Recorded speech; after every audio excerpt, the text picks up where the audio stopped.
Welcome back. Those just tuning in. Final score from our recent matchup, Grey Knights, with an electrifying, massive, I just want to go home. brutal I just want to go home, DJ. Stop, please. 51 to a DeathWatch. 22. Exactly. Lowest, low scoring game. That's my lowest scoring game in all of 10th edition so far. So Likewise. I haven't even had a loss I'm not trying to talk poopy here. I have not had a loss that I don't think has even scored that low. No, I've scored in the 40s on a loss. I've scored in the 40s on a loss. I take that back. But yeah, that's usually a loss is 51. And I think it had to do, now, like you said, this is a mission they're doing at Cincinnati. And to be honest, I really like how this was set up because of the fact that we had to deploy the objective markers to score and you could not deep strike on them. It really led to a very, very low scoring primary game. Mm-hmm. And I actually kind of like that. I liked how that was set up that way for that reason. Well, I'm glad we practiced it because I need to practice in this mission for sure. Yes, definitely. I think we can definitely run this again because this is weird. That's weird. As far as as far as the mission's concerned, I didn't drop a single marker. I let you do it and took it away. Mm-hmm. And I think that might have been something to consider, was not drop the marker at all, wait and do the damage and place it late in the game and try and score the primary late in the game. And that might be something to think about and try as a tactic later on. That was something. Well, I mean, you only scored 10 on primary. I did. So you probably need to score more on primary if you're playing in a GT. I mean, with that librarian, he's so utility. You could just pop him down behind cover somewhere and play an objective. And I could. Yeah, and because we can't deep strike onto objectives, he's relatively safe. So yeah, and I could, but I'm not. Like I said, there was that one turn where I could have held back and started scoring points, and instead I was like, no, I found it found where it hurts. Keep pushing, and I wanted to get the eradicators off the table. I didn't want them to threaten my Dread Knights. I wanted to remove as many assets as I could. I was like, you know what, just get you out of the way and then score points later, which is kind of your moniker and motto. That's usually what I do. But it turns out I don't like when other people do it to me. It makes me feel bad. But needless to say, I feel like that might be a way with it as well, too, is just to wait to drop that objective marker until later into the game with the high damage yielding army. And that was where I was kind of leaning into, is like, okay, I'm going to wait till later, because realistically, I did not have any units I really could dedicate to dropping that. The librarian, yes, librarian was occupied. He had a tank to take care of. And yeah, that was neat. Neat is the definition I will use for that. But let's talk about it. Again, the mission is weird. And I feel like that's one of those things, is like, if you drop the objective too early, then you can do one of two things. You can either goat your opponent into drawing them into a firing lane and drawing them into a pocket, or your opponent can then take and sacrifice. I don't necessarily think where you placed it was that bad, because, again, goating into the firing lane. You know, if I start getting aggressive and going into that, you have a good control over where those objectives are and where they're able to hit. So I don't necessarily think that was necessarily a bad idea, per se. No, I think it was, I mean, the way I planned it out was that I had the tank on there, the repulsor on the objective, and the Calidus Assassin is the one that planted it, but the Calidus has moved a little bit further. So if you deep struck something, you weren't going to be able to charge onto the objective because the Calidus was preventing you from charging into the tank. So I think that plan was good, other than the fact that you picked up the Terminator Squad and rapid ingress them in the same turn, because Grey Knights do all the movement. So, but something to be aware of is possible. Yeah, because that first turn, I got within 9 inches of your Terminators that had first turn deep struck, and you were able to pick them up with Mr. Demos, and then rapid ingress them because you'd had an extra CP from discarding a secondary. Right. So, and I want to touch base on that a little bit, is because, like, I know some people, there has been some discussions that we've seen and talked about on rapid ingress and first to the fray and battle round 1. Rapid ingress says you can use it. You can't use it on a turn that you would not normally be able to. Well, I would definitely argue in a tournament, in the sense, because that unit was on the field and I picked them up, the Leviathan for first turn deep strikes and everything like that says that those rules do not apply to units that were taken off the table. It's right in there. So I would believe that definitely because the unit was on the table and because I picked it up, rapid ingressing should definitely be legal. If there is debate about the fact of rapid ingressing just because of first to the fray, we can continue to discuss that, asking a TO and leave that one on the table. I can see some people's point on that one, but this one definitely, I don't think there is a gray area. The unit was on the table, picked up, and then that would make it legal. It would be just as legal as if you went first and I picked units up off the table and then placed them back down. Same as Necron Hypercrypt or Grey Knight. Mm-hmm. But then we move over into a little bit of the game and stuff like that. Let's talk about your shooting, your Tome of Ectoclade turn and stuff like that. How do you feel with your choices and selections? And if you could go back, would you change anything in that sense of the selections, your deployment, your targets, any of it? Yeah, I probably would have left your Terminators alone, just because they are 30 wounds worth of guys sticking around there, and you can bring about one back anyways with the Apothecary you have in there. So I probably would have just gone for the Nemesis Dread Knights, just trying to reduce the number of assets you have, because you have a lot of hard-hitting assets. And the Nemesis Dread Knights, I think it's good that they increased their ability to do damage, because they were just kind of weak otherwise. Mm-hmm. But they're really cheap for how much damage they can do. 185 points, and they just have all the rules. They can advance and charge and then fall back and shoot and advance and shoot and charge, all that stuff. And they, I mean, the fact that they punch really hard, they're a great subject for tank shock. Mm-hmm. The fact that they shoot really hard now, it all just stacks up to way too much damage output and the utility for 185 points. So I think I should have gone for all of them first. I did pick up two of them and left one with one wound. Picked up the Grandmaster, which is a big one because of his +1 charge, and the fact that the Grandmasters were the ones that are specifically going to get the full rerolls of everything in combat versus your vehicles. So those are the biggest threat to the tanks. And like I'd said before, I think that a big part of it is because I was able to get that one off the table, the one Executioner. If I didn't Repulsor, Executioner? Repulsor Executioner. I was right. I was right when I thought I was. Both are correct. Yes, is the correct answer. But I had a feeling going into this, like I said, I need to get one of the wolves out of here. I need to kill one, need to kill one, need to kill one. That was the only thing in my mind, was as long as I can get rid of one of those tanks, then I can push for the win. If I didn't take out those two tanks, I'm pretty sure I lost that game. Because of the fact that, like you said, with that cannon and the Dread Knights and everything else, if you had both Repulsor Executioners plus the Eradicators that you had on the table and had in this list, that's me losing 3 Dread Knights to them alone. And then your Tome of Ectoclades with Oath of Moment. Now I'm at a risk of losing a 4th. And the only reason that I don't think I lose all 5 Dread Knights in one round of shooting is because one of my Grandmasters has a sigil. That is literally the only reason, because then wherever you go, whatever you do, he gets out of the way, everything else dies, and then he comes back out and goes, guys, hey, where'd you go? Well, and that's where that finishes up. But you did pick up the Terminators. You did actually remove the entire squad, leaving me with just the Grandmaster. And that is a lot. Like you said, 30 wounds. I do have access into true silver armor. It's a tough unit to kill, and were able to pick them up. And they are a heavy part of my point scoring game, is based around them with the OC3 as long as the banner is alive per guy. So that is important, though, to the army in general. If you had not dedicated as much, there would have been more Terminators around, because you did take out like 4 or 5 of them right off that rip. Then I brought one back. I think you took 4 out, brought one back. You overwatched 2 away. So if you wouldn't have, now there would have been more Terminators.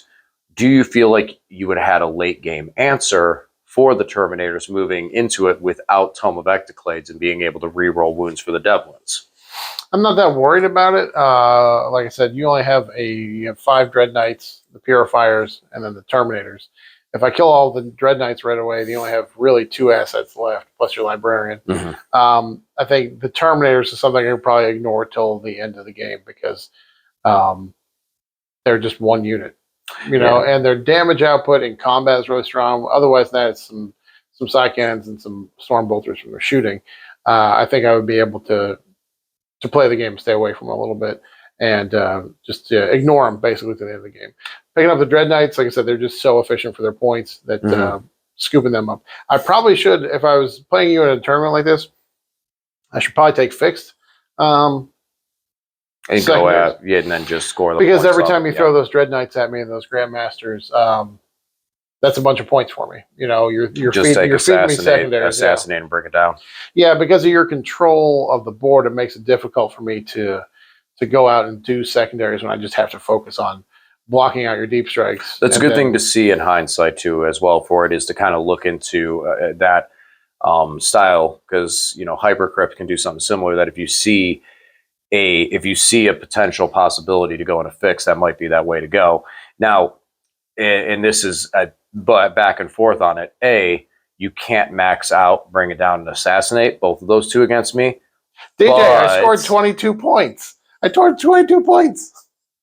No, I don't even need to finish that statement. That was exactly where I was going to go with. It's like, but yeah, we always think about maxing things out, but I think in this game, you're just going to be able to be wherever you want, whenever you want to. I'm going to make it so you have to make the decision. Do you put a Nemesis Dread Knight where I can kill it, and then I just score 6 points on secondaries for the bring it down, or sorry, 7 points. 3 for bring it down, and then 4 for assassinate. For so the Grandmasters, the 2 Grandmasters. Yeah. And your Librarian, the same thing. Pop your Librarian down. That's 4 one points. heavy laser destroyer, and he's gone, and that's 4 Crow, points for me. 4 points there. The Grandmaster now, and then and I do think about that stuff with it, and that's why I'm happy that both Crow and the Grandmaster are buried into bigger units, so it's more difficult to get rid of them. Yeah. But it is something that I think about with that, and it's like, okay, I kind of hope in some ways that my opponent goes into that. Typically, I'm not expecting as much damage output as you can put out there. But I look into some of those and go, okay, well, I can kind of hold back for a while then and just lock away on secondaries because, again, with how fast the army is in general. And then, there's not really much to say going into the late game. And I'm not trying to be nasty or mean about this, but again, not many assets left. It was turning into just a cleanup step. Late game, there was not much game to be played. No, it was just a cleanup step at that point too. And, because we're making these videos and the content, that's why we usually go for it. Typically in a tournament, that would be the talk out point. And you'll hear that it's like, all right, we could just talk this out at this point. And once it hit that turn, probably late turn 3, I would say maybe turn 4 was when we would just went, okay, we're going to talk this out and move everything around and just, you can go here, you go there, draw the cards. Couldn't you score it? Yes, cool. Here's your 5 points. Here's your 10 points. But again, we're with creating the content battle report, we follow through with it and show where these scenarios can go into. But I'm all in all, I'm ready to start playing some Necrons and throw them out on the table. But this army, I'm locked in. I'm ready to take this thing to a tournament. This is really strong. Yeah, I don't think I'd change really anything about it. Because I wouldn't change anything about the Grey Knight list you've got. I'm not going to change my DeathWatch list because I'm kind of locked into what I'm doing with this. So I'm feeling good about it. No, I think this was a bad matchup. Yeah. I just got you today. Sometimes it's not anything else about it. Sometimes it is just, it's a coin toss. Today was my day. Today, the cards fell in my favor. This mission, even though I can't deep strike on objective markers, I was able to put you in a position, put you in a corner for it, where if the objective markers were already placed on the table and we could drop in on them, that could have changed the outcome in some ways. Like where you could then put a Terminator squad that I have to chase around the field, or suddenly I can't dedicate a Dread Knight to the middle because of this. But because there were so few primary objectives, I was able to be very aggressive and bring stuff out there. So this may just be the fact that even though I can't deep strike on objectives and my army is a deep strike based army, this is just a mission that seems like it really, really favors my sort of play style with it. And I'm, like I said, I was able to play the game and just be aggressive and not worry about you running away with the scoreboard or running up the scoreboard, as you've seen with some of my other Grey Knight lists where I'm not even doing any damage. I'm just scoring points, and letting you just obliterate me off the table and trying to run that scoreboard up.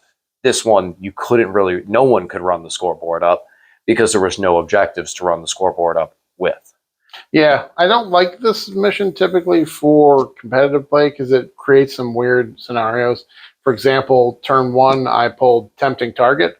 There was only one objective in no man's land. So it creates weird things, especially if you have something like cleanse, where it's you can't max that out if there's only one objective on the board. So it creates some weird situations. But I'm glad we practice it because it's going to be. And it'll really depend on who my opponent is. When do you place the objective marker? When does it actually place? Places at the end of your turn. Okay, yeah, so you couldn't place it and cleanse with another unit. Yeah, okay. Yeah, because you have to start the cleanse process in your shooting phase. So yeah, it does add some interesting. Like secure no man's land or extend battle lines, you can plant because that is scored at the end of your turn. So you can plant it and then score those. But anything that requires you to do an action on an objective, yeah, it doesn't work. Yeah, no, but yeah, and that's definitely something else to think about with going into fixed in this scenario too. You could have you could play into behind enemy lines as well into this and just keep hitting the backfield, hitting the backfield, hitting the backfield. So it's like, haha, I'm in your face. You go, haha, I don't care. I'm scoring points back here, and unless I pick up and separate my force and bring stuff back there to start trying to deal with the Terminators that are scoring points, then you're just going to go, oh, 4 a turn, 5 a turn, whatever it is, a turn, just bink, bink, bink from those guys sitting there. And then anything that lands, you can start to try to fight them off and fend it off.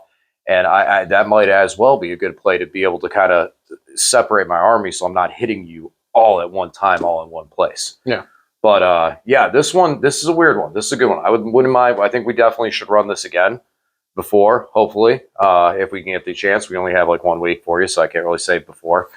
But I do like it. I do like that it was I like I'm more a fan of the aspect that it was so low scoring, which meant that there was more to do and more to fluctuate with the primaries and the secondaries, where some missions we're looking at a lot of 80 and 90 point games, where the primary we might score 55, but we only get 50, or secondary we might score 48, you only get 40. So I do like the fact that this one actually, the scale was cleaner. There was a much wider point in that scale, and that was kind of cool for it. I would love to see that in more missions. I would love to see that factor. Hopefully, how we saw the mission packs at the end of 9th, where they started putting out new missions, new secondary objectives that you would take and stuff like that. Hopefully it's something we see. And I know Games Workshop is kind of wanting to not have the maximum scoring games. I'd love to see more games kind of go into that column of like 50 to 80 points as opposed to 100. 100-point game, you should absolutely just be raffle stomping your opponent on turn like 2, and that's why you got 100 points. 100-point games should be super rare, in my opinion. Yeah, the tournament I played this past weekend, there were a lot of them. I think after turn 1, there were 4 or 5 of us that had 100-point games in the first round, which is a high percentage of the games having 100-point scores. So I agree with you. I think it's easier to differentiate these things if we don't have missions where we just cap out. I think there are certain primary missions where you just have to hold 2 objectives through the whole game and you max out primary. I think it's too easy sometimes. I think it'll also help 3-round, 1-day RTTs too, where you have that that bigger difference in points. Now it actually matters, like how many points you're scoring at each one of these games. But also, I personally am a big fan in RTT status, especially of differential scoring. I know that's not a popular thing, and I'm sure that there's going to be plenty of people who are going to disagree with me. I am actually a big fan of differential scoring because it's not only just what you scored, but but stopping your opponent from scoring too. And usually, like the one differential scoring I was familiar with before, you and your opponent both have 25 points. Whoever wins gets 25 points plus the difference in score. Whoever loses gets 25 points minus the difference in their score. And there's other ways you do it as well too, but I do actually like differential scoring. I think that that's important because then also at the same time too, if you lose, if you lost a game by like 2 or 3 points, that is effective and can help you so that you may still place in a higher placing to show, oh, you lost one game by like 3 points and you don't lose to someone who, they scored 200-point games, but then round 3, man, they got just crushed and only scored like 22 points.